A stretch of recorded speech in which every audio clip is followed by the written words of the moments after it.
Have you ever wondered what happens when humanity becomes too united, but in the wrong direction?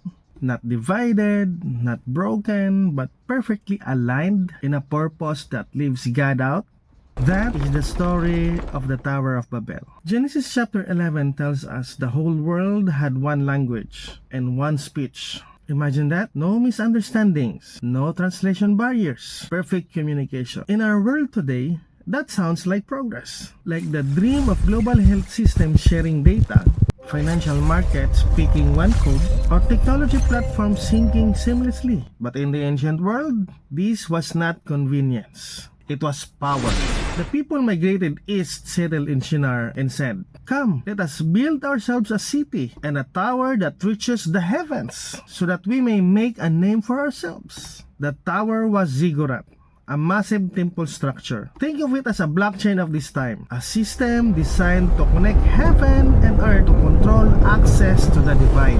This was not architecture, this was technology, a human-made platform for power. Notice the motive. Let us make a name for ourselves. This was branding, this was reputation capital, this was empire economics. Instead of spreading across the earth as God commanded, stewarding creation, they centralized, they consolidated, they built a monopoly of influence. In finance, we call this risk concentration. In health, we call it systemic vulnerability. In technology, we call it centralization. And Babel was there. So what does God do? He comes down, He confuses their language, He scattered them across the earth. They said they would reach the heavens, but God had to come down just to see it. It's subtle but powerful. No matter how high humanity builds, we never reach God by our own effort.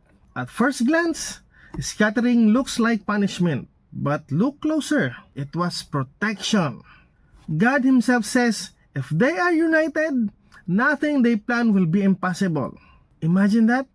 Unlimited human potential without divine alignment is not salvation. It's very dangerous. So God introduces limits, languages, boundaries, nations, not to destroy humanity, but to restrain a future where human power grows, while the heart drifts further from God. And here's where it touches us. Because Babel is not just ancient history, it is a mirror.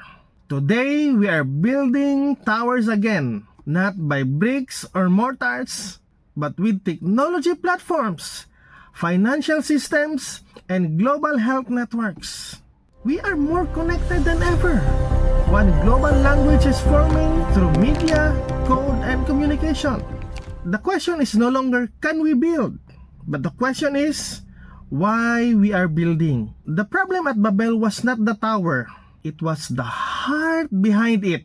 A heart that said, we don't need God to reach heaven. But the story of Scripture tells us something different. We do not climb our way to God. God comes down to us.